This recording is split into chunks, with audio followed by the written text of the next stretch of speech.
What happens when the most modern Russian tanks collide with a swarm of $500 drones?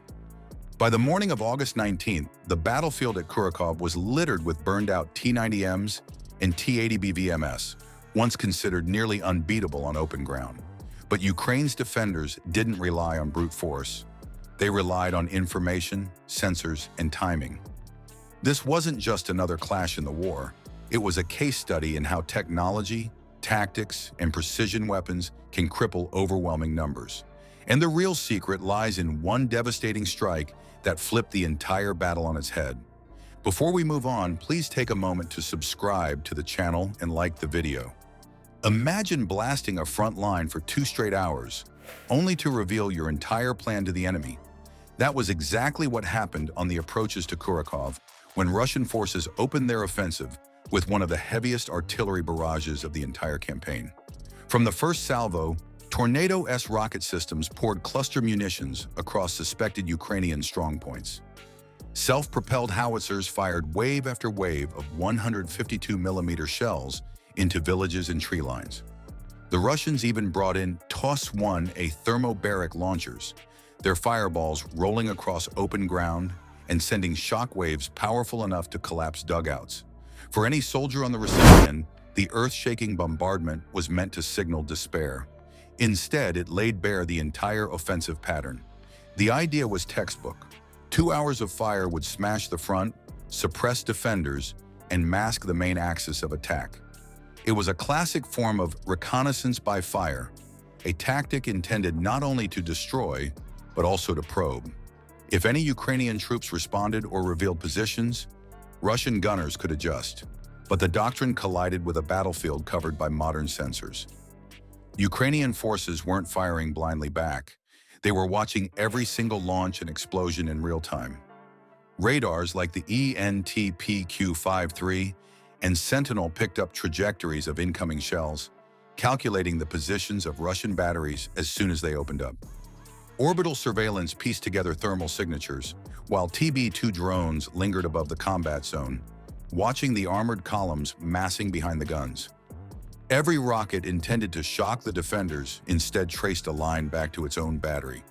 Armed with that intelligence, Ukrainian commanders put their doctrine of elastic defense into motion. Instead of holding every meter of ground, they deliberately pulled back from the heaviest fire zones. The space they abandoned became a lure, a corridor funneling Russian armor toward routes already charted for ambushes. Mobile anti-tank guided missile teams, some with javelins and others with Stugna-P systems, moved through shattered streets and woodland clearings. They didn't have to guess where the tanks would attack. They knew. Every destroyed building or cratered road became another angle to set up firing positions. These small, roving squads now had the enemy's map before the enemy even advanced. When the barrage finally lifted, columns of T-90Ms moved out first, with T-80BVMs spreading on the flanks. Their heavy engines roared, tracks grinding over roads still smoldering from explosions. To the tank crews, it must have felt like advancing after total destruction of the defense. But from above, drones tracked every movement as armor drove straight toward sectors the Ukrainians had already prepared. Out of husks of houses and even collapsed greenhouses, missiles launched, striking at leading vehicles with lethal accuracy. Tanks intended to smash a broken line instead charged into kill zones that had been charted minute by minute during the artillery fire. The 2-hour bombardment hadn't blinded the defenders at all. It had telegraphed exactly where Russia would commit its strength, giving Ukraine the precious chance to trade ground for optimum timing. That was the first fatal mistake of the offensive. The fire meant to create shock only created clarity. And while Russian crews kept pushing forward under fire, the true breaking point was still coming, delivered not by artillery or ambush, but by a single strike aimed at their command structure. How much damage can one small kamikaze drone really cause? At Kurakov, the answer was enough to cripple an entire assault formation of over 1,000 men. By the time this moment arrived, Russian momentum had already started to unravel. Their tanks were taking losses, infantry movements were stalling among wrecked villages, and artillery support was being hunted by counterfire.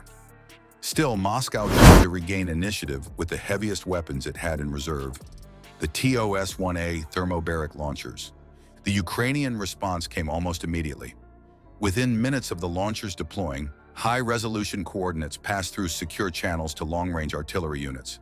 HIMARS batteries rolled out from cover, aligned their launchers, and fired precision rockets. The thermobaric vehicles, which took years to produce and weeks to move into position, were destroyed in under 60 seconds.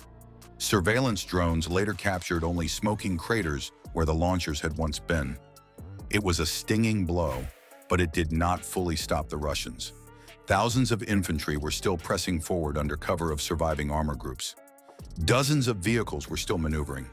A frontal collapse seemed unlikely unless something more direct hit the nervous system of the assault. That opportunity came through a weapon designed precisely for such high-value targets. The Switchblade 600, a loitering munition with a wingspan of less than 5 feet, carries an anti-armor warhead capable of destroying heavy vehicles.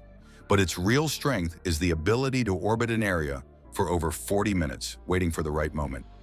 Somewhere close to the front line, a Ukrainian Special Operations Unit received updated reconnaissance showing an unusual cluster of signals on the edge of a wooded area.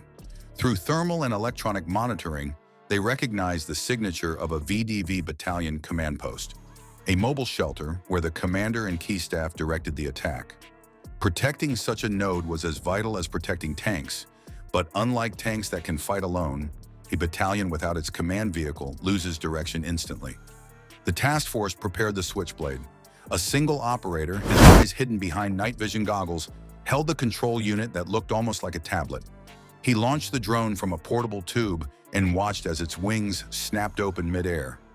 Quietly like a hunting bird, the Switchblade climbed and began circling.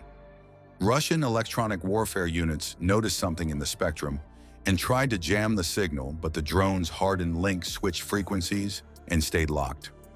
Higher and higher it circled until it spotted the target. A camouflage vehicle beneath scattered trees, antenna mass poking above the branches.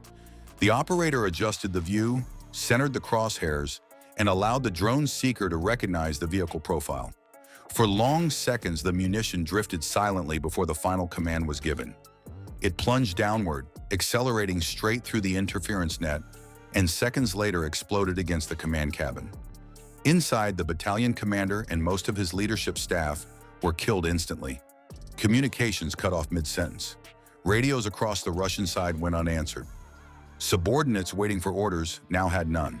Columns of armor kept advancing, but without coherent direction, separating from infantry who were themselves confused by contradictory signals. Attempts to restore control were jammed by Ukrainian electronic warfare, magnifying the disorder. That single strike crippled the heart of the assault.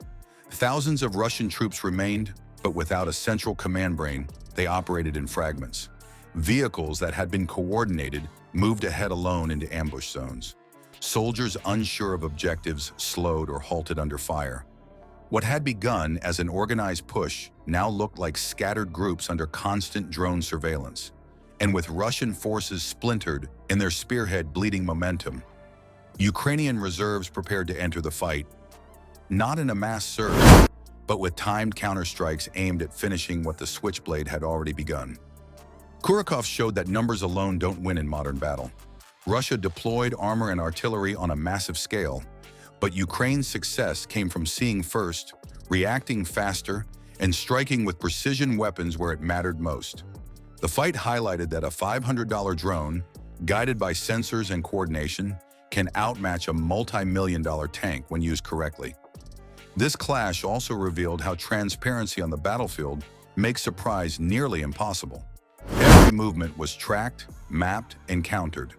So ask yourself, if this is the new face of warfare, what happens to armies still building strategies on massed armor?